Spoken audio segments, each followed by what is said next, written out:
Olá, bem-vindos a mais um Case de Sucesso. Hoje estamos aqui com o Gabriel, representando a AMEOR, e o meu colega Giliard, que fez a implantação desse nosso cliente. Tudo bem, pessoal? Tudo bem. Tudo bem? Tudo bem também. Tudo ótimo. Então, Gabriel, podemos começar com tu nos contextualizando um pouco sobre a AMEOR e o papel dela?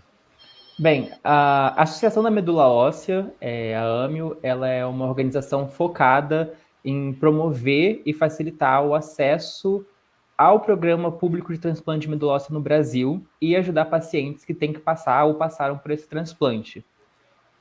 O transplante de medula óssea é uma operação indicada para algumas doenças mais graves, geralmente cânceres. Então, leucemia, mieloma, linfoma de Hodgkin e não Hodgkin, que são doenças que atacam geralmente o sangue ou o sistema imunológico. Geralmente é um procedimento indicado para quando a doença está muito avançada, né? Um procedimento bem crítico. E ele é performado pelo SUS de forma gratuita. São muitas operações por ano, são milhares de operações. Mas, infelizmente, para muitas pessoas que precisam recorrer ao transplante pelo SUS, as partes acessórias, as partes secundárias, que vão além do transplante, elas acabam sendo um pouco limitadas, né? Então, uma pessoa que passa por um transplante de medula óssea, ela acaba muito imunossuprimida, é muito difícil encontrar alguém compatível para fazer esse transplante. Então, a AMIO também acaba atuando bastante nessa área dos bastidores, em auxiliar nos processos que vão além da operação em si. Então, a gente existe desde 2003, quando a gente começou a atuar pela expansão do registro de doadores voluntários de medula óssea no Brasil. Naquela época, a gente tinha cerca de 3 mil doadores cadastrados no registro. Hoje em dia, são 5 milhões. É o terceiro maior registro de doadores de medula óssea do mundo, perdendo só para os Estados Unidos e para a Alemanha. Hoje em dia, inclusive, encontrar um doador compatível com você não é o maior desafio, porque, a gente tem um registro muito forte, muito sólido. 2, porque avanços científicos permitiram novos tipos de transplante que não dependem de outros doadores, assim. Então, hoje em dia, a gente tem métodos que facilitam um pouco esse processo. Então, na medida em que a gente conseguiu expandir esse registro e que a gente foi superando esse desafio até certo grau, né, a gente começou a atuar também em outras áreas. Então, a gente atua com educação, com assistência social, com pesquisa, e agora a gente está começando a expandir também para um pouco da área de saúde e soluções para outros problemas que a gente está enfrentando. Alguns desafios que a gente lida são o fato dos centros de transplante, que são um pouco mais de 100 no Brasil inteiro, 140, eles são muito concentrados, né? Então, a gente não tem nenhum centro de transplante no norte ou no centro-oeste. A gente tem poucos no Nordeste, e a maioria esmagadora dos transplantes de centros de transplante de medula óssea do Brasil estão no Sudeste. Então, muitas pessoas têm que sair das suas cidades, geralmente para grandes centros urbanos do Sudeste, para fazer um transplante de medula óssea pelo SUS. E além desses centros estarem concentrados, os centros, para questões específicas, estão mais concentrados ainda. Então, por exemplo, a gente tem um centro de transplante de medula óssea no Ceará, mas a gente não tem um centro de transplante de medula óssea para crianças. Então, se você tem uma criança que está com leucemia, precisa de um transplante, você não consegue fazer isso no Ceará. Você tem que, de novo, provavelmente vir para São Paulo. Então, o estado de São Paulo, se eu não me engano, performa 75% dos transplantes de medula óssea do Brasil inteiro. E aí o que acontece? As pessoas têm que vir para cá para fazer pelo SUS, e uma pessoa que geralmente está fazendo pelo SUS não vai ter dinheiro para ficar na melhor acomodação, não vai ter dinheiro para ficar perto dos centros de transplante, que estão quase todas as zonas mais ricas da cidade. Então, o que a gente começou a fazer a partir de 2013 foi que a gente abriu a casinha, que recebe pacientes que estão vindo de fora de São Paulo, ou seja do interior de São Paulo ou de outros estados, muita gente do norte, para fazer essa operação. Então, a casinha, a casa de suporte da AMIO, ela atua desde 2013, ela fez 10 anos, recebendo esses pacientes e também trabalhando com populações vulneráveis que estão fazendo transplante. A gente atende hoje de 45 famílias que têm pacientes que fizeram recentemente transplante de medula óssea, e que, obviamente, vai ser um transplante de uma pessoa com uma doença grave, ela acaba afetando a vida dessa família. Então, precisa de cesta básica, ela vai precisar de informação, ela precisa de um espaço para sociabilizar. Então, a casinha também serve essa função de agregação e de suporte para famílias vulneráveis que têm alguém com esse quadro. A gente também começou mais ou menos nessa época o Educar para Doar, que é incentivar a cultura de doação de sangue. Apesar de a gente trabalhar com medula óssea, o transplante, os problemas que estão ligados à medula óssea, eles também estão muito ligados ao sangue. Então, transfusões de sangue são muito importantes durante esse processo, como também são para muitas operações. Infelizmente, no Brasil, a gente tem uma cultura um pouco frágil de doação de sangue. Então, a gente começou esse projeto de educação também, mais ou menos nesse período, para incentivar. A gente vai em escolas de ensino fundamental ou ensino médio, tem algumas atividades extracurriculares que buscam já construir desde a infância uma ideia de que doar sangue é importante e por que doar sangue é importante. Então, a gente já faz esse projeto há muito tempo, ele tem resultados bastante legais e a gente está tentando agora institucionalizar ele junto ao governo do estado de São Paulo para permitir um alcance muito maior. No final da década passada, a gente também acabou circulando um novo problema que a gente estava identificando, que é a gente faz alguns milhares de transplantes de medula óssea pelo SUS anualmente. E esse é um programa que é muito caro também. Esse programa de transplante de medula óssea, ele custa muito dinheiro para o SUS. Só que o que a gente consegue ter de informação do que aconteceu com esses transplantes ocorre só durante o espaço em que essa pessoa está dentro do hospital. Então, assim que a pessoa sai do hospital, a gente não sabe mais nada sobre esse paciente, a gente não sabe qual foi o efeito de certa droga versus outra droga, a gente não sabe qual é o efeito dessa abordagem versus aquela abordagem, o que mudou sobre a idade do paciente, a renda do paciente, o que isso impacta na recuperação, se aquela pessoa teve que voltar para fazer o transplante, as informações que a gente tem são muito limitadas. Então, a gente desenvolveu um sistema de treinamento nos hospitais para que eles coletassem melhor esses dados e a gente tivesse incentivos para unir eles numa plataforma que é o mapa do transplante.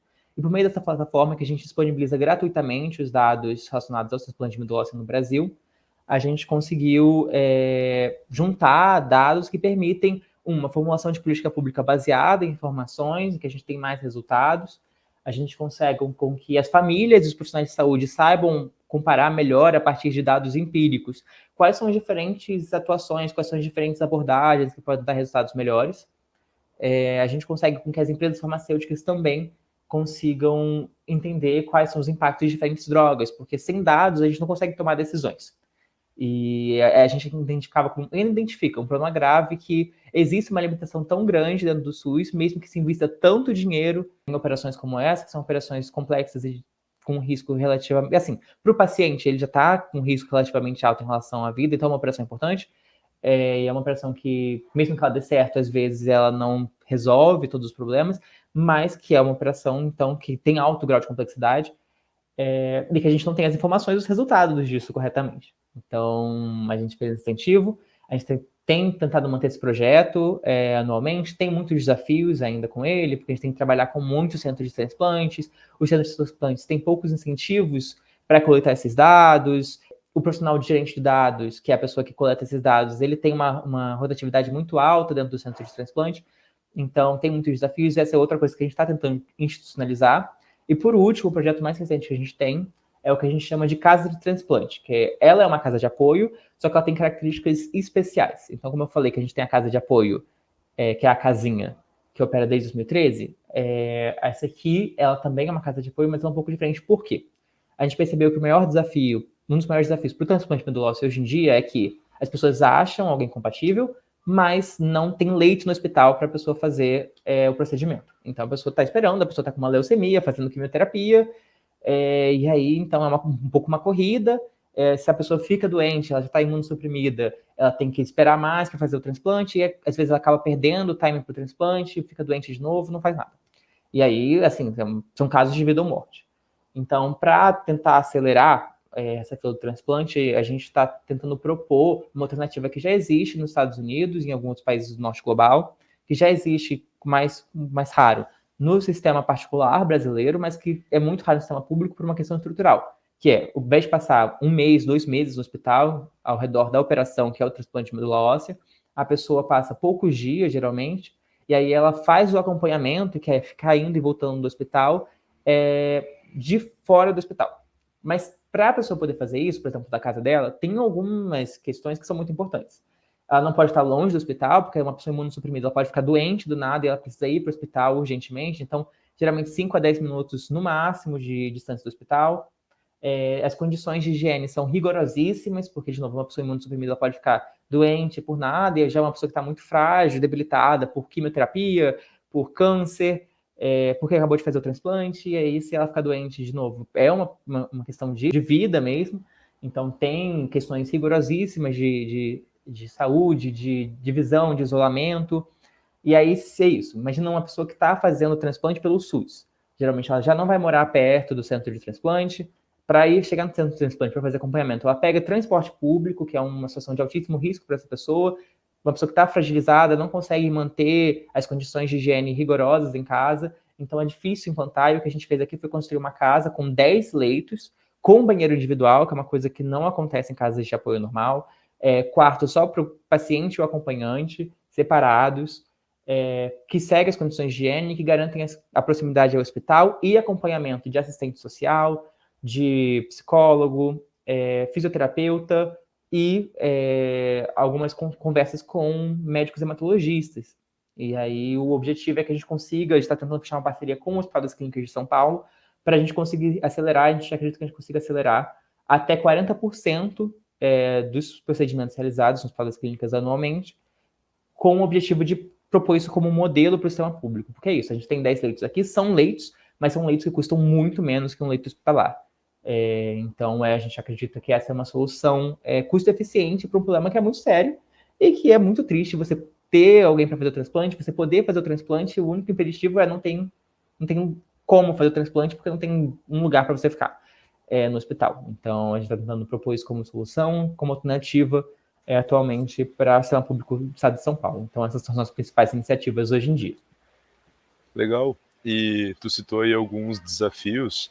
Até gostaria de pedir para o Giliar conduzir também, nortear, na verdade, algumas perguntas, porque como ele fez a implantação de vocês e constantemente presta esse serviço de apoio, ele entende melhor da realidade de vocês.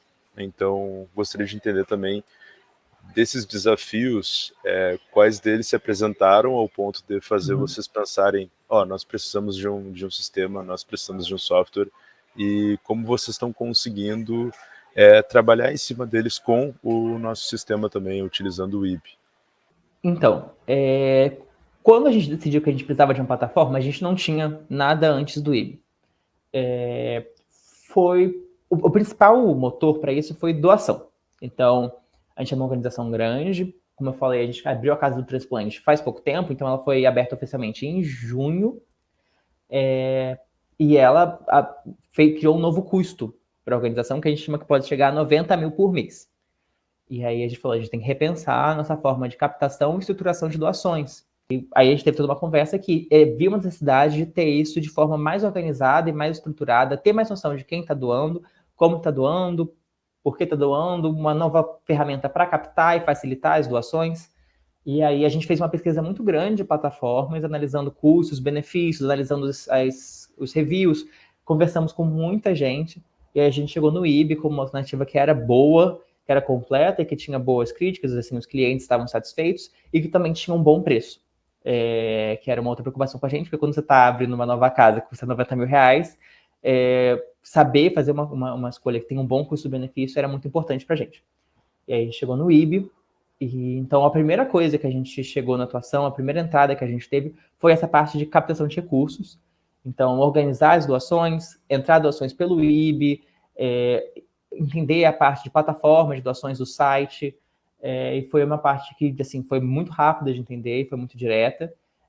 Então, a gente teve muitas preocupações, por exemplo, a gente já tinha doações recorrentes.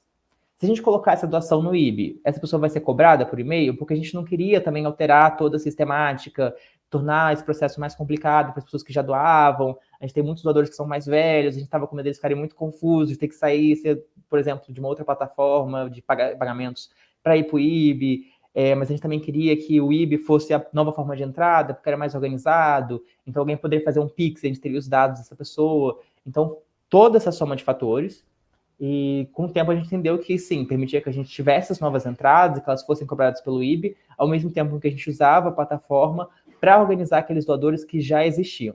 Isso foi um grande diferencial na medida que a gente foi entendendo, porque a gente não tinha nenhuma organização mensal desses pagamentos, a gente não sabia quanto entrava, não sabia quem doava, quem deixava de doar, e agora essa foi a primeira coisa que fez uma grande diferença. A primeira coisa que nós, como analista, nós recebemos a instituição e fizemos um kickoff para entender como que eles trabalham, qual é a realidade deles, né?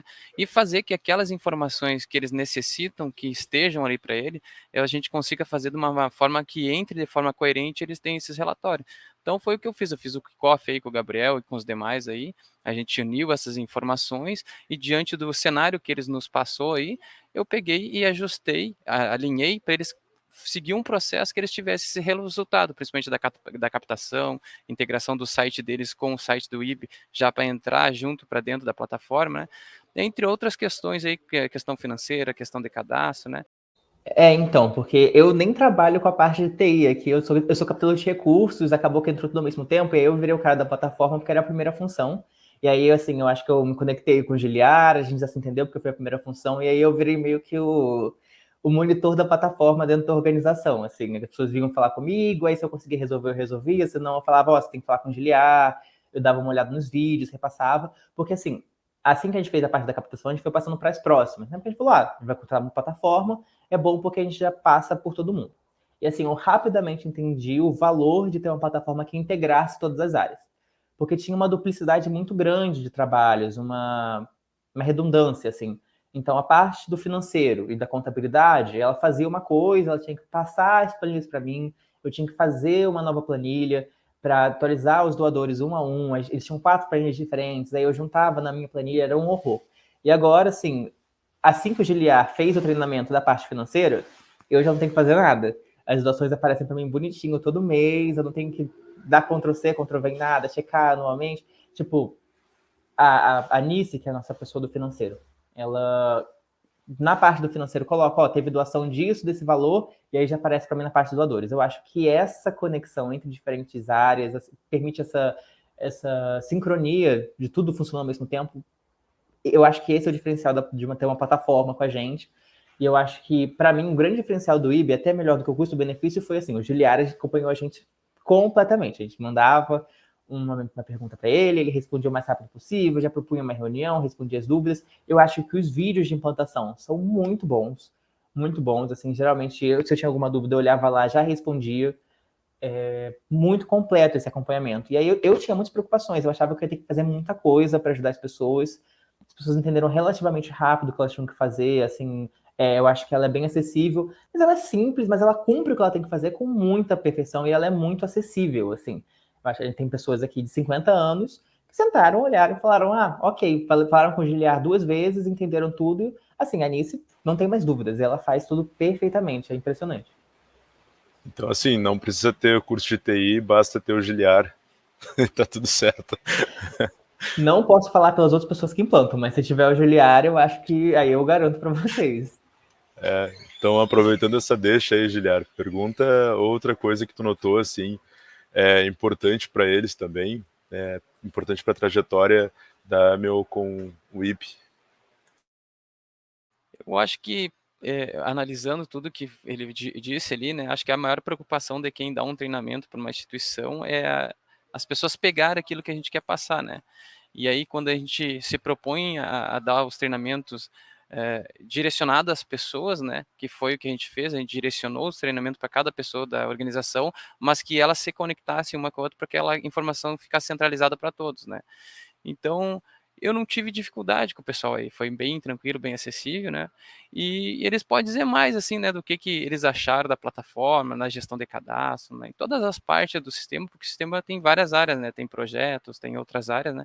Então, o que eles acham desses módulos ainda que tem no sistema? Eu acho que ajudou muito durante esse percurso aí, né? Então, eu sou um grande defensor de colocar mais coisas no sistema, mas como todo mundo sabe, uma organização de 20 anos, que tem muitas pessoas mais velhas, é um processo bem gradual, né? Então, a gente começou com a área de doações e do site, né, por causa da plataforma de doação. Foi um processo de conversar com o Giliar, aí a gente passou para o financeiro, e aí depois a gente passou para a parte de doações materiais, que era uma coisa que a gente não fazia ainda, e cadastro de beneficiários também, foi uma parte que a gente usa muito. Eu acho que as 3 partes que a gente mais usa acabam sendo doação, hoje em dia doação tanto material quanto financeiro. Doação financeira, assim, eu não sei o que eu faria sem, é essencial para mim. E a Anice já subiu os doadores para mim, muda tudo. o orçamento e o cadastro de beneficiários. 3 coisas assim que não dá para viver sem pra gente. Acho que são partes bem acessíveis, a gente teve que, como a gente foi começando com o Giliar, adaptar, mas existe também uma margem para a gente criar algumas perguntas específicas. Às vezes, porque assim, cada organização tem suas próprias necessidades, suas realidades, suas especificidades, e aí a gente foi também adaptando algumas coisas para que elas ficassem bem perfeitas para a gente, bem adequadas. Então a gente consegue ter um pouco essa margem para ter um pouco de criatividade em alguns pontos, eu acho que é importante, porque não tem como fazer uma plataforma para todo mundo, né? E aí a gente está expandindo agora para os outros cadastros, né? Eu subestimei o quanto a gente usaria os cadastros, a gente usa bastante. Falei, nossa, eles falam tanto de cadastro disso, cadastro de doador, beneficiário, pessoas que acompanham, bens e produtos. Por que eu vou fazer tantos cadastros? Não precisa de... Nossa, é muito cadastro. Estou todo dia fazendo cadastro. E agora eu também quero expandir para as compras, eu acho que é importante. Agora que você já pegou a plataforma, eu acho que a gente já podia começar a colocar as compras lá, eu acho que pode ser bacana. Então, acho que também tem espaço para a gente expandir mais o uso da plataforma para as nossas necessidades. Mas eu diria que, assim, faz uns 3 meses, 4 meses que a gente adotou a plataforma, né? Foi mais ou menos no momento que eu entrei aqui na organização. E eu diria que 50% dos dados hoje em dia, 55%, 60% dos dados talvez, já estejam todos na plataforma, assim. Então, eu acho que acaba sendo o principal componente de algumas das áreas. Eu estou tentando fazer a nossa diretora executiva entrar na plataforma agora, mas eu acredito que ainda vai acontecer. No dia que ela entrar na plataforma, eu vou saber que a implantação está 100% completa e não há mais volta. Falando agora sobre, enfim, o segmento inteiro do terceiro setor, a gente sabe que as instituições, as entidades, elas nem sempre têm pessoas super capacitadas, ou então, até as que são, geralmente não reconhecem a ideia de contratação de um sistema como algo que é um investimento, né? Acaba vendo como um custo.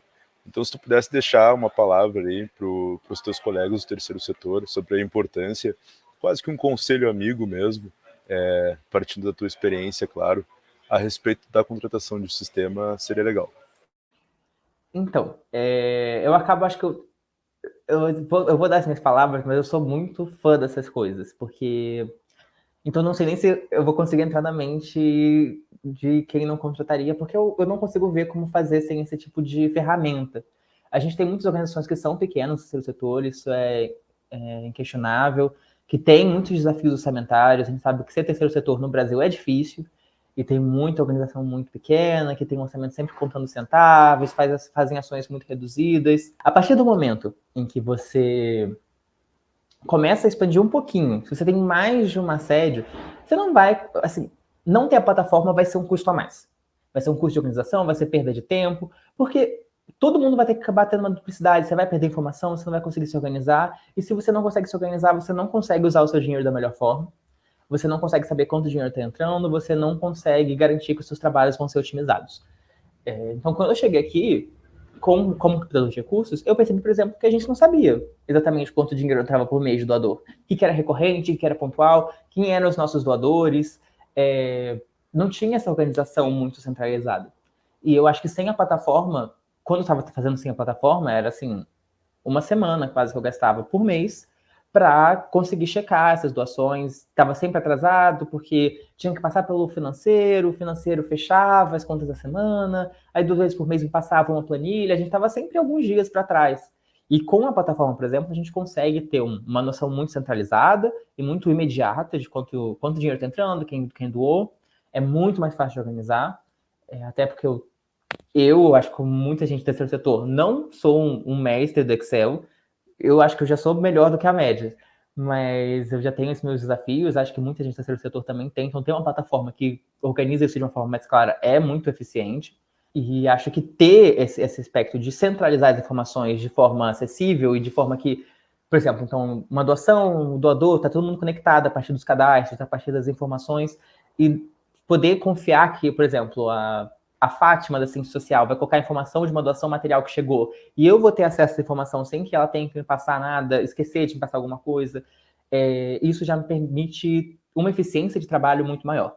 Então, eu realmente vejo como investimento, realmente vejo se você quer uma organização que está bem estruturada, que está bem conectada, que tem uma uma estrutura bem orgânica entre as diferentes áreas, eu acho que aí está um grande ganho.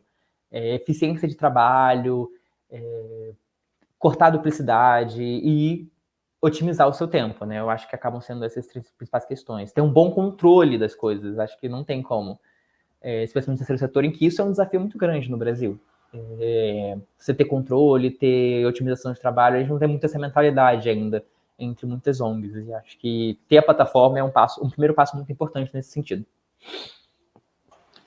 Exatamente. Como tu falou, o terceiro setor realmente é uma área muito delicada, é um segmento muito delicado.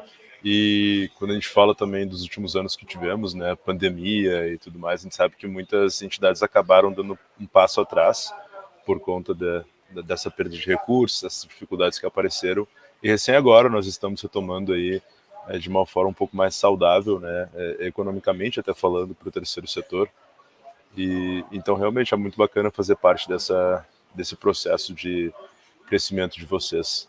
Eu ia só comentar que acho que você até tocou num ponto, no pós-pandemia a gente também tem um crescente hibridização, né, da área de trabalho, tem muita gente que está fazendo home office, e eu acho que quando você não tem alguma coisa que conecte todas essas pessoas a um polo central, acho que nesse processo também as coisas acabam se perdendo, né? Quando tem muita gente fazendo home office, dias diferentes, as pessoas não se encontram, fica ainda mais difícil conectar as informações e os processos de trabalho. Eu acho que a plataforma, ela otimiza isso de uma maneira muito eficiente. Eu acho que o IB, por exemplo, nisso, essa é uma das coisas que ele faz melhor, que é otimizar e conectar as informações que diferentes pessoas estão produzindo.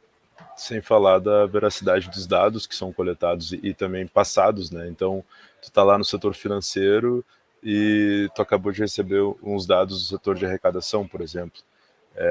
Existe aí a possibilidade desses dados tanto se perderem quanto acabarem sofrendo algum tipo de erro, que é normal quando você é muito manual, preenchimento de planilhas e tudo mais. Então, realmente acaba dificultando um pouco que ocorram esses tipos de erro.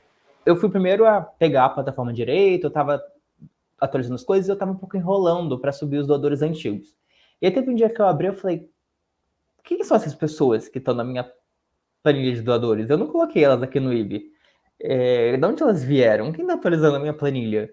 Quem é essa pessoa? E aí eu fui descobrir que a Anice estava no financeiro, subindo o financeiro, fazendo mensal, e como ela tinha que cadastrar os doadores, eles estavam aparecendo para mim, e eu falei, nossa, não vou ter que fazer todo aquele trabalho de novo, porque ela já fez. E assim, eu acho que para mim, eu descobri um pouco no surpresa o quão útil poderia ser, né? Quem tá mexendo na minha planilha? Que absurdo! Para de mexer nas minhas coisas. Ah, não, é a Anice em outra área que, ao fazer aquilo, já resolveu todos os meus problemas. Então, realmente, essa conexão é de outro mundo.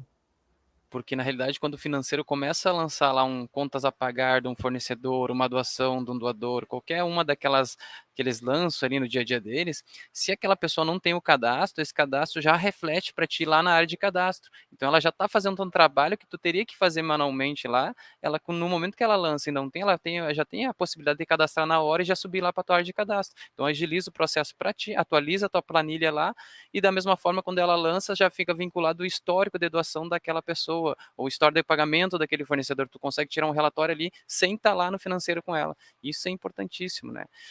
Então, não tem, né? Quando tu tem uma plataforma que conecta as áreas, né? Isso ajuda muito na eficiência, na questão de captação, em todos, né? Todas as áreas. Agradecer mesmo a tua participação, dizer que é um prazer estar com vocês aí, estou sempre aqui disposto, né? E as pessoas que assistirem esse case aí de vocês, que se inspirem em buscar uma plataforma de gestão aí, e a gente ficar aberto também em receber vocês aqui, né? Todos que quiserem nos conhecer. Sim, acho que realmente fez muita diferença. A gente agradece muito pelo convite também, por todo o acompanhamento nos últimos meses. Realmente a gente ficou nessa questão, será que vale a pena, será que não vale? É um custo alto para uma organização, mas assim, eu adoro, não sei o que eu faria sem. Então, acho que quando o Wagner me recomendou para fazer esse case, ele recomendou um fã. Então, agradeço aí por todo esse processo e todo esse acompanhamento. É isso aí, gente, que fica o aprendizado, viu? Não precisa de cursos de TI, basta ter o Giliar e tá tudo certo. Queria agradecer também mais uma vez ao Gabriel por ter cedido esse tempo, garanto que tá bem ocupado aí. Realmente é uma instituição, uma entidade grande, então nós agradecemos bastante por essa honra aí, dessas palavras.